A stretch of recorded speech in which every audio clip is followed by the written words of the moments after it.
YouTube channel reissue Shaurya. And guys, आज हम लोग जो स्टार्ट करने वाले हैं वो बहुत ही नया चैप्टर है और जिसका नाम है Newton's law of motion.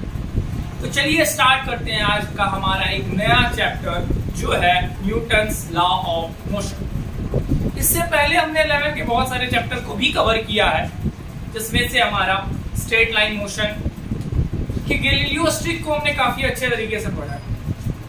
12th की बहुत सारे टॉपिक्स को कवर करा है और आज जो हम लोग कवर करने वाले हैं वो basically Newton's law of motion जो चैप्टर है वो है। और आज जिस टॉपिक को कवर करेंगे वो होगा fundamental force exist in nature.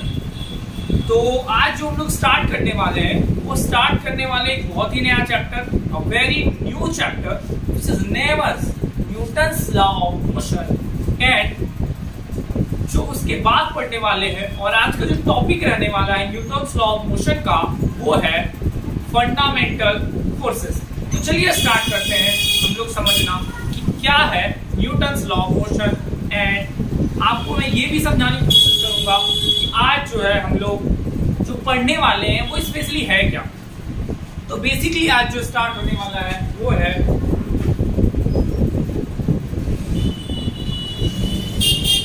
Newton's law of motion. इसको इस शॉर्ट में हम लोग कहते हैं NLM। गाइस, यहाँ पर समझना ये है कि न्यूटन्स लॉ ऑफ मोशन में हम लोग जो समझने वाले हैं बेसिकली वो क्वेश्चन ये है कि हम लोग इससे पहले जो पढ़ा, मतलब हमने इससे पहले जिस चैप्टर में पढ़ा है वो पढ़ा है हमने काइनेमेटिक्स। और काइनेमेटिक्स को मैंने डिफाइन भी उस समय किया था जब मैंने काइनेमेटिक्स बताया। तो मैंने काइनेमेटिक्स को इसी तरह डिफाइन किया और मतलब आप हर जगह पर ये डेफिनेशन भी देख पाओगे इसका। Kinematics means the study of motion. Kinematics means the study of motion without goes in the cause of motion. मतलब आप मोशन के कारण को नहीं जानेंगे, मोशन जानेंगे, समझे। और ये समझना भी है कि हम जो काइनेमेटिक्स में पढ़े थे वहां पर ये पढ़े थे कि हम जो है ना काइनेमेटिक्स के अंदर पढ़ने वाले मोशन, पर मोशन के हम कारण को नहीं जानेंगे, बस मोशन को पढ़ाई करेंगे, कारण से कोई लेना देना। ये था काइनेमेटिक्स। अब जो हम लोग पढ़ने वाले हैं वो है Newton's law of motion NLM। और NLM के अंदर क्या पढ़ने वाले हैं, तो न्यूटन्स लॉ ऑफ मोशन के अंदर हमने क्या पढ़ा, सॉरी काइनेमेटिक्स के अंदर हमने क्या पढ़ा, हमने पढ़ा कि जब भी कोई मोशन है तो मोशन के कारण को नहीं जानना, मोशन क्यों है ये नहीं जानना, कैसे है ये नहीं जानना, क्या है ये जानना। तो मोशन में क्या क्या हो रही है वो जाननी, मोशन के काउज को नहीं समझना। और आज जो हम लोग पढ़ने वाले हैं जिस चैप्टर को वो है न्यूटन्स लॉ ऑफ मोशन। और न्यूटन्स लॉ ऑफ मोशन में हमने उसके कारण को ही समझना है। इंटरेस्टिंग है ना कि आप कहीं पढ़ रहे हो कि हमें कारण नहीं जानना, हमने बस जस्ट पढ़ा दो, और हम यहाँ क्या कर रहे हैं उसके कारण को जान रहे हैं कि आखिर क्यों, ये हम क्यों पढ़ेंगे। तो चलिए स्टार्ट करते हैं हम लोग समझना फटाफट न्यूटन्स लॉ ऑफ मोशन। तो मैं यहाँ बोलने वाला हूँ कि in this chapter we have to study the cause of motion. और अगर आपको जानकारी हो कि अगर हम कह रहे हैं कि इस चैप्टर के अंदर क्या स्टडी करने वाले हैं, तो हम काउज ऑफ मोशन स्टडी करने वाले हैं कि भैया मोशन किस कारण से होता है। आपने काइनेमेटिक्स में पढ़ा कि मोशन क्या है, उसके रूल्स पढ़े, कुछ इक्वेशन भी आपने पढ़ा था जिसे हमने कहा था इक्वेशन ऑफ मोशन, याद होगा आपको इक्वेशन ऑफ मोशन। ये हमने काइनेमेटिक्स में पढ़ा था, जिसमें हमने 3 काफी इंपॉर्टेंट इक्वेशन पढ़े, जिसमें एक इक्वेशन था E बराबर U प्लस AT, दूसरा था E square equal to U square plus 2AS, and तीसरा इक्वेशन था S equal to UT plus half 80s। तो हमारे ये 3 इक्वेशन था, इक्वेशन 1, 2 और ये 3 था। मतलब हमने जो है काइनेमेटिक्स के अंदर इक्वेशन ऑफ मोशन के ये सारे इक्वेशंस पढ़े। और ये सब क्या होता है, यहाँ जो ये आपका इक्वेशन है v = u + at, ये क्या अंडरस्टैंडिंग दे रहे हैं कि आपकी फाइनल वेलोसिटी क्या है, इनिशियल वेलोसिटी क्या है और उसमें टाइम कितना लग रहा है। यहाँ भी तो आपको वेलोसिटी के बारे में बताया जा रहा है, इनिशियल फाइनल एक्सेलरेशन, यहाँ आपको एक्सेलरेशन दिखा रहा है, यहाँ आपको डिस्प्लेसमेंट दिखा रहा है, टाइम कितना लग रहा है। तो ये सारी बातें कहाँ पढ़े, हमने पढ़ा ये सारी बातें काइनेमेटिक्स में, इक्वेशन ऑफ मोशन पढ़ा। और उसके बाद ये तो मोशन इन अ प्लेन था, और मोशन इन अ प्लेन के बाद एक और चैप्टर काइनेमेटिक्स में आया जहां पर हमने क्या पढ़ा, हमने पढ़ा प्रोजेक्टाइल मोशन, प्रोजेक्टाइल मोशन।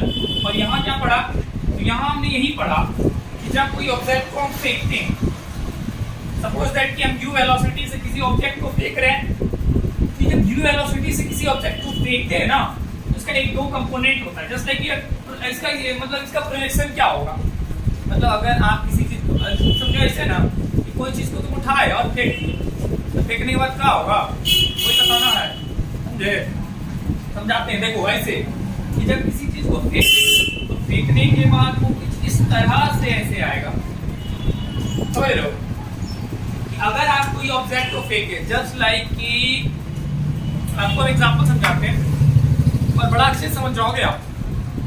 याद करो बचपन में जब आप कुछ, मम्मी आपको कुछ काम करने कहती होगी और आप कुछ करते नहीं होगे, आप बैठ जाते हो कि नहीं मुझे नहीं करना, अभी मुझे आराम करना। फिर वो अच्छा रुको बेटा, तुमको समझाते अच्छे से, फिर बगल में कुछ रहा होगा, कुछ बेलना वगैरह टाइप का, और फिर वो जो फेंकी होगी, तो वो आपके पास आ रहा होगा ना, अगर 2 सेकंड के लिए आप देख कर ऑब्जर्व करते हैं ना, तो वो जस्ट इस तरह से आ रहा होगा, ऐसे फेंक, जैसे ऐसे फेंके कोई भी चीज, तो ये जब फेंकते हैं ना तो अब ये ऐसे जाता है, ठीक है।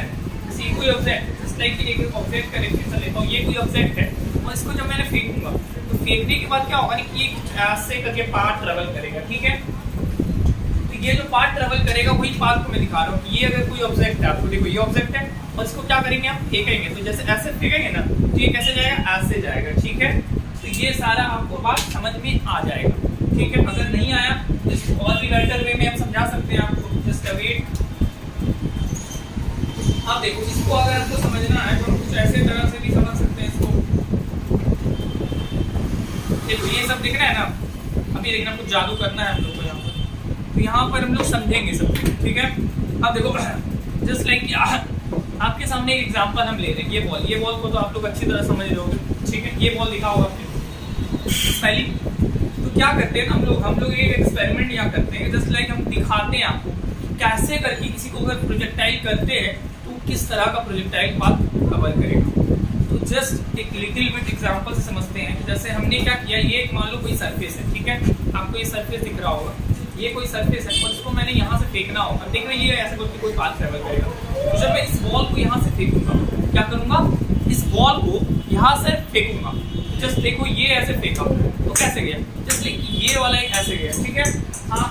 आप इसको देख पा रहे होगे, ठीक है। तो वही करना है आपको यहाँ पर, जो हमने इससे पहले वाले चैप्टर में देखा था प्रोजेक्टाइल मोशन का,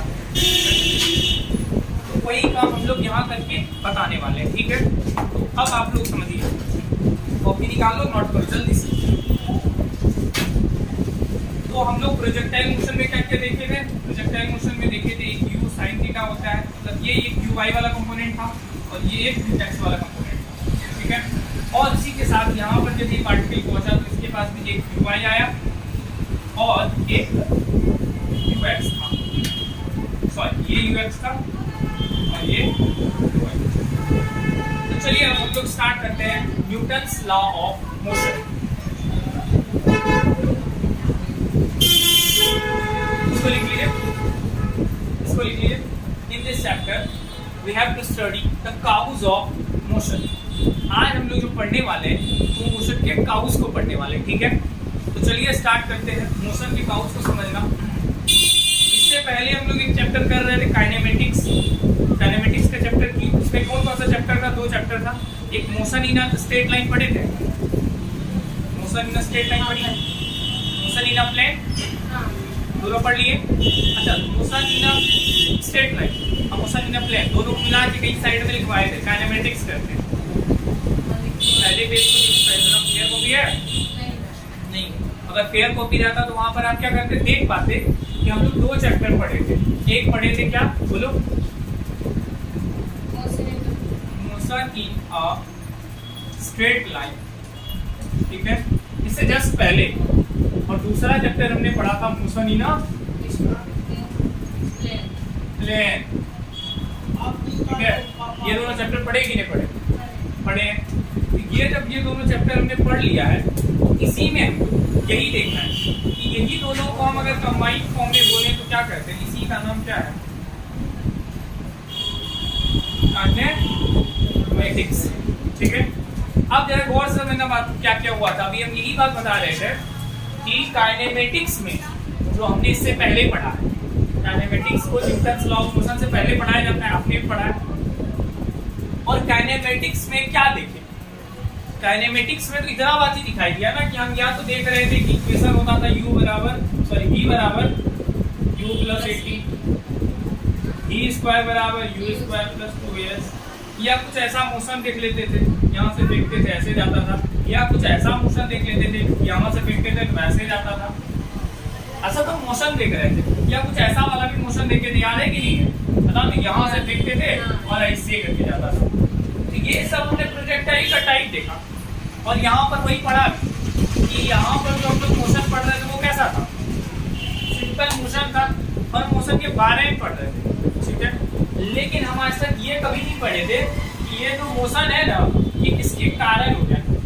हम लोग मोशन के बारे में पढ़ रहे थे, मोशन के कारण से कोई लेना नहीं था। हम ये कभी कहे थे कि मतलब कोई ताकत लगा के फेंक रहा है या कोई फोर्स लगा के फेंक रहा है, हम तो कह रहे थे फेंक रहा है वेलोसिटी, आ रहा है वेलोसिटी, यही तो बात बोल रहे थे ना। उसका एक्सीलरेशन बीच में कुछ रहता है। हम कभी ये बताया कि अगर ये फेंक रहा था यहाँ से तो कितना फोर्स लगाया था, अच्छा बिना फोर्स लगाए फेंक देगा ये, मतलब ऐसे रखा हुआ है तो ये कभी कहीं जाएगा। तो इसको जाने के लिए क्या करना पड़ेगा, इसको जाने के लिए हमें एक फोर्स ही अप्लाई करना पड़ेगा इसी डायरेक्शन, तब ये प्रोजेक्टाइल मोशन करता है। अब समझा रहे। तो हम क्या बोल रहे हैं कि इससे पहले वाले चैप्टर इन काइनेमेटिक्स में हमने क्या पढ़ा, हमने बस फोर्स को पढ़ा, ठीक है। क्या पढ़ा, सॉरी हमने केवल मोशन को पढ़ा, इनिशियल वेलोसिटी, फाइनल वेलोसिटी, ये सब पढ़ा। लेकिन इस चैप्टर में क्या पढ़ने वाले हैं कि वो इनिशियल वेलोसिटी आया कहां से, समझा रहे, वो एक्सीलरेशन आया कहां से, और वो जो डिस्प्लेसमेंट हो रहा है तो हुआ कैसे, ये बात समझ आ रहा है। जो हो रहा है उसके कारण को भी समझेंगे क्यों हो रहा है। तो चलो आज हम लोग पढ़ने वाले हैं वो चैप्टर जिसमें हम लोग क्या करेंगे, स्टडी करेंगे मोशन को, और साथ ही साथ क्यों हो रहा है ये मोशन इसको भी समझेंगे। यानी काउज ऑफ मोशन को फटाक से लिखिएगा, जल्दी ऊपर वाला लिखिएगा।